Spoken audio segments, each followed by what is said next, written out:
کی عظیم اکثریت کیسی کیسی مشکلات کے ساتھ دوچار ہوتی ہے۔ عظیم اکثریت وہ ہے کہ جو کمر توڑ دینے والی مشقت کرنے کے باوجود 2 وقت پیٹ بھر کر کھانا نہیں کھا سکتے، جن کے بچوں کو علاج کی سہولت میسر نہیں، مشقت، محنت، تکلیف، نہ صرف محنت و مشقت، محنت و مشقت کے اعتبار سے تو ہم یہ کہہ سکتے ہیں کہ انسان بھی لدو اونٹ کے مانند ہے یا کولو کے بیل کے مانند ہے، لیکن حیوان اور انسان میں اس اعتبار سے بڑا فرق ہے۔ انسان میں احساسات، رنج، غم، صدمہ، کسی جانور کا بچہ جب جوان ہو گیا، اب اس کے بعد وہ جانے اس کی زندگی علیحدہ ہے، والدین کی علیحدہ ہے، والدین بھی پتہ نہیں کوئی ان کا جوڑا ہے کہ نہیں مستقل۔ لیکن یہاں کیا ہوتا ہے؟ یہاں جس اولاد کو پالا پوسا، جنہیں اپنے جگر کے ٹکڑا سمجھ کر اور اپنا پیٹ کاٹ کر جن کو پالا ہے، اگر وہی بیٹا جوان ہو کر سینہ تان کر بات کرتا ہے، یا جیسا کہ آپ سنتے ہیں باپ پر ہاتھ اٹھا لیا ہے، ماں کو مار دیا ہے، قتل کر دیا ہے، جو صدمہ اس وقت انسان کو ہوتا ہے کیا کسی حیوان کو ہوتا ہے؟ یہ صدمات، یہ رنج و غم، قرآن مجید میں ایک پوری سورہ مبارکہ ہے اسی پر، جس کا مرکزی مضمون یہی ہے، لا اقسم بہذا البلد وانت حل بہذا البلد ووالد وما ولد لقد خلقنا الانسان فی کبد۔ میں جو ابتدائی قسمیں ہیں ان کو اس وقت تشریح نہیں کروں گا، اس لیے کہ وہ ہمارا اس وقت کا موضوع نہیں ہے۔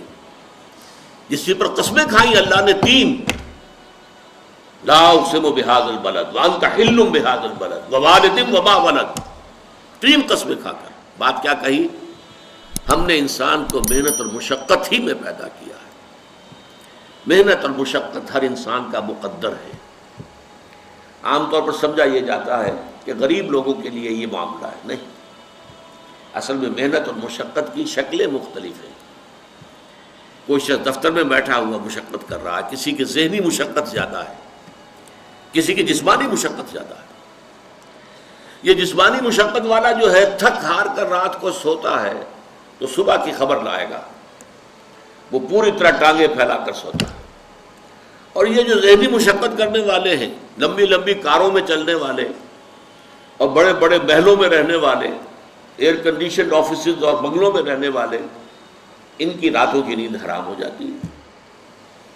ان کو جو مسائل درپیش ہوتے ہیں، انہیں جو صدمے ہوتے ہیں، انہیں جو فرسٹریشنز ہوتی ہیں، یہ نقصان ہو گیا ہے، یہ معاملہ ہو گیا ہے، فلاں نے یہ کر دیا ہے، فلاں پرابلم پیدا ہو گیا ہے، یہ ساری چیزیں جو ہیں یہ اس غریب مزدور کے لیے نہیں ہوتی۔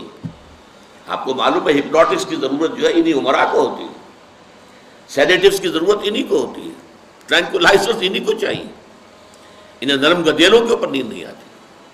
تو مشقت اور محنت ہر ایک کے لیے ہے۔ صدمہ، غالب نے بہت خوب کہا تھا، قید حیات و بند غم اصل میں دونوں ایک ہیں۔ موت سے پہلے آدمی غم سے نجات پائے کیوں؟ یہ انسان کا مقدر ہے، یہ تو ہو کر رہنے والی شے ہے۔ غم تو رہے گا، صدمہ رہے گا۔ آپ کو شاید یاد آیا ہو، ایک بڑی عظیم ہستی گزری ہے انسانی تاریخ میں، گوتم بدھ، کپل وستو کا شہزادہ، at the prime of his youth, 30 برس کی عمر، اس نے مشاہدہ کیا لوگوں کو، لوگ دکھوں میں ہیں، لوگوں کے لیے مصیبتیں ہیں، لوگوں کے لیے تکلیفیں ہیں۔ ایک اندھا آدمی دیکھا اس نے چلتا ہوا جو ٹھوکر کھا کے گرا اس کے نگاہوں کے سامنے، اس نے سوچا یہ کیا ہو رہا ہے، کیوں ہے یہ اندھا کیوں ہے؟ کسی کو اندھا پیدا کر دیا جاتا ہے، پیدائشی اندھا۔ کسی والدین کے سامنے اس کو بچہ جو ہے دم توڑ رہا ہے، کچھ نہیں کر سکتے، ٹک ٹک دیدم دم نہ کشیدم، جا رہا ہے تمہارے ہاتھوں میں سے، نکل رہا ہے، جا رہا ہے۔ قرآن مجید میں بھی سورہ واقعہ میں قسم کھائی گئی ہے، فلولا ان کنتم غیر مدینین ترجعونها ان کنتم صادقین، واپس لے سکتے ہو تو لے لو، موت کے پنجے سے چھڑا لو اگر تمہارے اندر کوئی طاقت ہے۔ نہیں، جا رہا ہے، رو رہے ہیں۔ یہی وجہ ہے کہ پھر وہ اس فکر میں، یہ دکھ کیوں ہے انسان کا مقدر، اس کا سبب تلاش کرنے کے لیے پھر اس سے نکلنے کا راستہ کیا ہے۔ اس سے نجات کیسے ہوگی؟ نروان کیسے ملے گا؟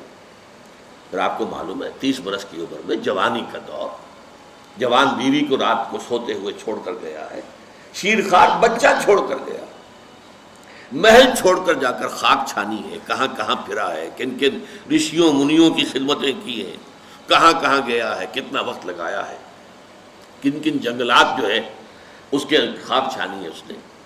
بہرحال اسے کیا ملا کیا نہیں ملا یہ میں اس سے بحث نہیں کرتا، اس لیے کہ ظاہر بات ہے کہ وہ حضرت مسیح علیہ السلام سے بھی قبل کی شخصیت ہے، اور اکثر لوگوں کی تعلیمات بگڑ گئی ہیں۔ حضرت مسیح علیہ السلام کی تعلیمات اگر قرآن مجید ہمیں نہ بتائے تو ہمیں کیسے معلوم ہو کہ ان کی اصل تعلیم کیا تھی؟ عیسائی جس مسیح کو ماننے والے ہیں اس مسیح کو تو ہم نہیں مانتے، اللہ کا بیٹا تو ہم نہیں مانتے، لیکن اگر قرآن مجید واضح نہ کرتا تو ہمیں کیسے معلوم ہوگا؟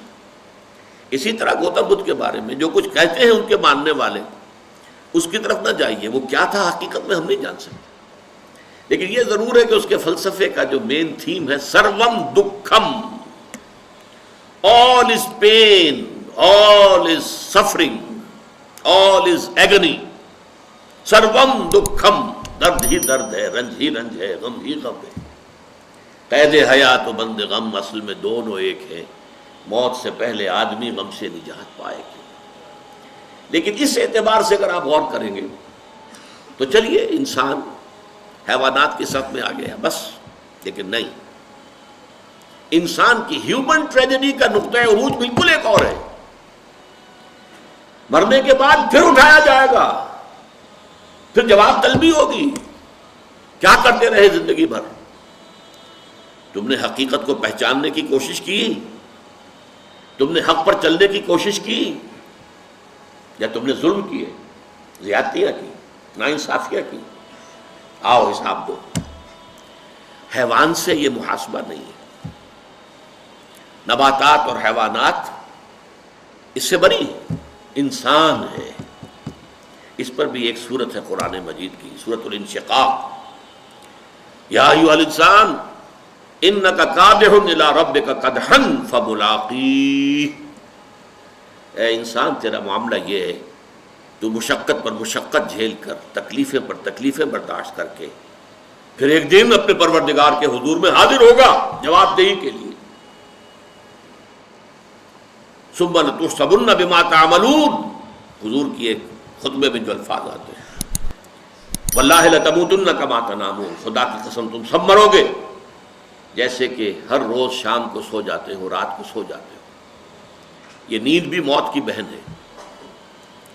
ثم لتبعثن کما تستيقظون، لیکن پھر جیسے روزانہ صبح بیدار ہوتے ہو ایسے ہی ایک صبح قیامت آئے گی کہ سب اٹھا لیے جاؤ۔ ثم لتحسبن بما تعملون، پھر تمہارا محاسبہ ہوگا، that grand accountability، وہ مسئولیت عظیم، پوری زندگی کا حساب، چھوٹی سی چھوٹی باتیں۔ وَمَنْ يَعْمَلْ مِثْقَالَ ذَرَّةٍ خَيْرًا يَرَهُ وَمَنْ يَعْمَلْ مِثْقَالَ ذَرَّةٍ شَرًّا يَرَهُ، ذرے کی ہم وزن نیکی ہوگی وہ بھی سامنے پاؤ گے، اور ذرے کی ہم وزن بدی ہوگی وہ بھی سامنے پاؤ گے۔ انسان چیخ اٹھے گا، مَا لِهَذَا الْكِتَابِ، یہ اعمال نامہ کیسا ہے، لَا يُغَادِرُ صَغِيرَةً وَلَا كَبِيرَةً إِلَّا أَحْصَاهَا، اس نے تو نہ چھوٹی چیزیں چھوڑی ہیں نہ بڑی چیزیں چھوڑی ہیں، تمام کا احاطہ کر لیا ہے۔ وہ محاسبہ ہوگا، اور اس کے بعد جزا و سزا کے فیصلے ہوں گے، بہت مبارک ہوں گے، خوش قسمت ہوں گے وہ لوگ جو جنت کی طرف بھیج دیے جائیں۔